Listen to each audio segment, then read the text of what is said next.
Eh bien, bonjour à toutes et à tous, c'est Météo37, j'espère que vous allez bien en tout cas, moi ça va super et aujourd'hui on se retrouve pour cette nouvelle vidéo, ce nouveau point météo, nous allons parler de la situation à venir pour ce mercredi soir, cette nuit de mercredi à jeudi et cette matinée de jeudi avec l'arrivée de la tempête Sairan sur notre pays qui devrait donc toucher notamment un gros quart nord-ouest avec de violentes rafales de vent. Alors comme je vous l'avais dit dans le deuxième épisode du suivi météo que je vous ai fait hier, ce mardi on a la sortie des modèles Amifin qui nous permettent d'avoir beaucoup plus de précision sur ce qu'il va se passer à partir de cette soirée de mercredi. Donc, je vous fais un point météo tout simplement sur le modèle Arome qui nous permet d'avoir beaucoup plus de précision. Alors, à partir donc de mercredi soir, on a la tempête qui va arriver. Alors, elle devrait commencer à titiller la pointe bretonne aux alentours de 19-21 heures. Dans cette tranche-là, elle devrait commencer à arriver sur la Bretagne. Et ensuite, donc, elle engendrera de violentes rafales de vent tout au long de la nuit de mercredi à jeudi et elle s'évacuera ensuite plus au nord à partir de la matinée de jeudi. Alors, on voit qu'on a donc de très violentes rafales de vent, notamment du côté de la Bretagne et du Cotentin. C'est là qu'on attend les plus fortes rafales de vent. Attention donc du côté des côtes bretonnes à des rafales allant de 140 à 170 km/h. Localement, d'après certains modèles, je dis bien localement, sur cap exposé, 180 km/h possible. Donc soyez extrêmement prudents du côté des côtes bretonnes. On attend également des rafales allant jusqu'à 150 voire 160 km/h localement du côté du Cotentin, notamment du nord-ouest du Cotentin. C'est là qu'on attend les plus fortes rafales de vent de ce côté-là. En allant un petit peu plus vers les côtes des Pays de la Loire, attention à des rafales de 120 à 140 km/h. Localement 150 km/h. Pourquoi pas sous la ligne de grain, puisque à l'avant de la tempête, on va avoir une ligne de grain qui va traverser notre pays. Et c'est d'ailleurs cette ligne de grain qui va engendrer ces rafales, ces puissantes rafales parfois du côté des terres. On voit qu'on a des puissantes rafales par moment ici, du côté des terres. Et ces puissantes rafales seront provoquées par cette ligne de grain. Donc, en allant un petit peu plus à l'intérieur des terres de la Bretagne, attention à des rafales qui pourraient atteindre les 130 à 150 km/h. On attend de violentes rafales, notamment donc avec le passage de la ligne de grain. La ligne de grain, c'est une ligne pluvieuse, parfois orageuse, avec de fortes pluies, accompagnées de violentes rafales de vent. Donc attention au passage de cette ligne de grain, aux violentes rafales de vent déjà en Bretagne. On attend également des rafales dans les Pays de la Loire allant de 100 à 120 km/h localement. Attention, on pourrait dépasser les 120 km/h, notamment du côté de la Loire-Atlantique, sous ligne de grain encore une fois. Donc soyez extrêmement prudents. On attend également des rafales jusqu'à 100-110 km/h en allant vers l'ouest et le nord de la région centre. Localement, sous ligne de grain, on pourrait atteindre les 120 km/h. 100 à 110 km/h plutôt du côté de l'ouest de l'Île-de-France. Et on attend, attention, à l'intérieur des terres de la Haute-Normandie et des Hauts-de-France, des rafales de vent souvent de 100 à 120 km/h, mais qui localement pourraient dépasser ces valeurs-là, encore une fois, qui pourraient, pourquoi pas, atteindre les 130 km/h sous le passage des grains, encore une fois.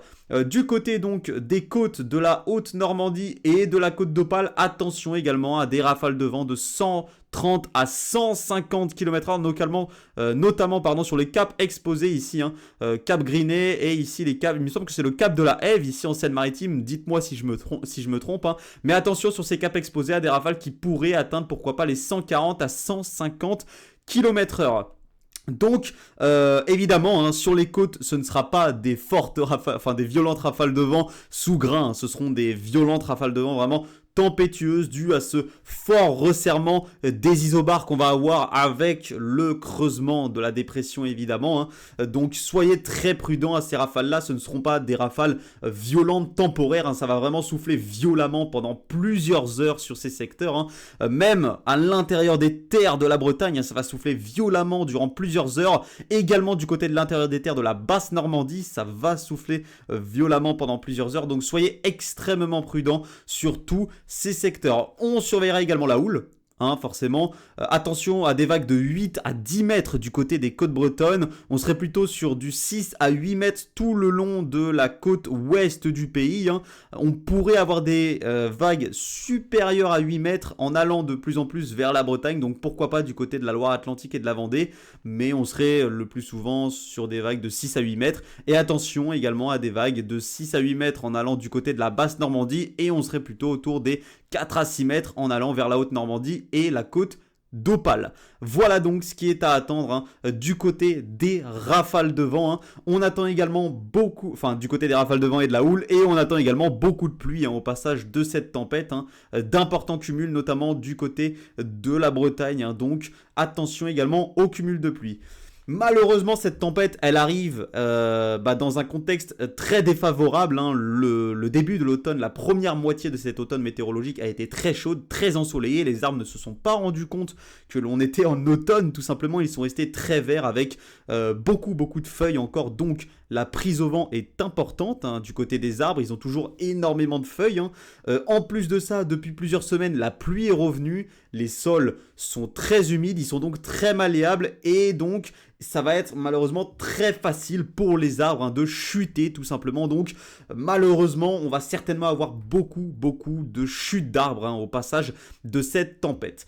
Alors cette tempête, c'est pas la plus forte depuis 1999, mais ce n'est pas non plus une tempête à sous-estimer.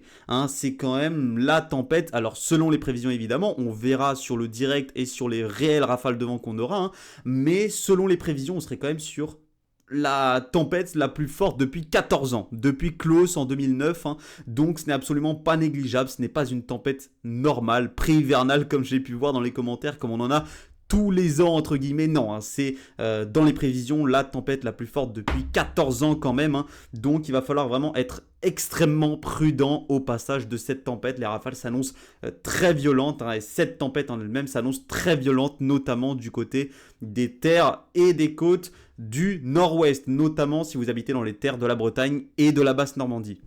Merci à tous donc d'avoir suivi ce point météo. On va encore une fois préciser tout ça dans un live ce mercredi soir entre 18 et 20h avec évidemment quelques changements. On va encore avoir sûrement quelques petits changements sur Arome jusqu'à demain soir, donc on verra tous ces changements dans le live de demain soir, mais la situation est quand même à peu près fiable actuellement sur les modèles, donc on ne devrait pas avoir énormément de changements. Voilà, merci à tous donc d'avoir suivi ce point météo. On se retrouve pour un live demain. C'était Météo 37, bye tout le monde.